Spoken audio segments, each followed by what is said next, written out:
ଆପଣ କେବେ ନୋଟିସ୍ କରିଛନ୍ତି କି ରାତିରେ ଆପଣଙ୍କ ବ୍ୟଥା ବେଶୀ ବଢ଼ି ଯାଉଛି କିମ୍ବା ଆପଣଙ୍କୁ ରାତିରେ ବେଶୀ ବ୍ୟଥା ପାଇଁ ମେଡ଼ିସିନ୍ ଖାଇବାକୁ ପଡ଼ୁଛି?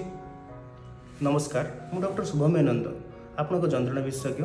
ରାତିରେ ବ୍ୟଥା କାହିଁକି ଅଧିକ ଅନୁଭବ ହୁଏ ସେହି ବିଷୟରେ କିଛିଟା କାରଣ ଆଜି ଆଲୋଚନା କରିବାକୁ ଯାଉଛି। ପ୍ରଥମଟି ହେଲା ଆମ ଶରୀରରେ ଥିବା ଏକ ହର୍ମୋନ୍ ଯାହାର ନାଁ କର୍ଟିସଲ୍, ଯାହାକି ଏକ ନ୍ୟାଚୁରାଲ୍ ଆଣ୍ଟି ଇନଫ୍ଲାମେଟରି ବା ପ୍ରାକୃତିକ ପ୍ରଦାହ ନିୟନ୍ତ୍ରକ ଅଟେ, ଯାହାର ପରିମାଣ ଦିନ ଗଡ଼ିବା ସାଙ୍ଗେ ସାଙ୍ଗେ କମି କମିଯାଏ, ଯାହାଫଳରେ ବ୍ୟଥାର ପରିମାଣ ବଢ଼ି ବଢ଼ି ଚାଲେ। ଦ୍ୱିତୀୟଟି ହେଲା ଅନେକ ରିସର୍ଚ୍ଚରେ ଦେଖାଯାଇଛି କି ଆମର ସ୍ନାୟୁତନ୍ତ୍ର ରାତିରେ ଯନ୍ତ୍ରଣା ପାଇଁ ଅଧିକ ସମ୍ବେଦନଶୀଳ ହୋଇପଡ଼େ ବା ସେନ୍ସିଟିଭ୍ ହୋଇଯାଇଥାଏ, ଯାହାଫଳରେ ଆମେ ଯନ୍ତ୍ରଣା ରାତିରେ ଅଧିକ ଅନୁଭବ କରିଥାଉ। ତୃତୀୟଟି ହେଲା ଆର୍ଥ୍ରାଇଟିସ୍ ବା ବାତଜନିତ ସମସ୍ୟା ଦେଇ ଗତି କରୁଥିବା ବ୍ୟକ୍ତିମାନଙ୍କ ପାଇଁ ରାତିରେ ଶୋଇଥିବା ଅବସ୍ଥାରେ ଜଏଣ୍ଟ ଗୁଡ଼ିକର ଚଳପ୍ରଚଳ କମିଯାଇଥାଏ, ଯାହାଫଳରେ ସେଥିରେ ପ୍ରଦାହ ପରିମାଣ ବଢ଼ିଯାଇଥାଏ ଓ ଆମ ପାର୍ଶ୍ୱ ପରିବର୍ତ୍ତନ ଯୋଗୁଁ ସେଥିରେ ଚାପ ମଧ୍ୟ ଅଧିକ ପଡ଼ି ବ୍ୟଥାର ପରିମାଣ ବଢ଼ିଥାଏ। ଯଦି ରାତ୍ରିକାଳୀନ ବ୍ୟଥା ଆପଣଙ୍କ ପାଇଁ ଏକ ପ୍ରମୁଖ ସମସ୍ୟା ହୋଇଥାଏ, ତେବେ ଅବହେଳା ନ କରି ତୁରନ୍ତ ଡାକ୍ତରଙ୍କ ସହ ପରାମର୍ଶ କରନ୍ତୁ, ଯଦ୍ୱାରା କି ଆପଣଙ୍କୁ ଅଯଥା ପେନ୍କିଲର ଗୁଡ଼ିକ ଉପରେ ନିର୍ଭର କରିବାକୁ ପଡ଼ିବ ନାହିଁ।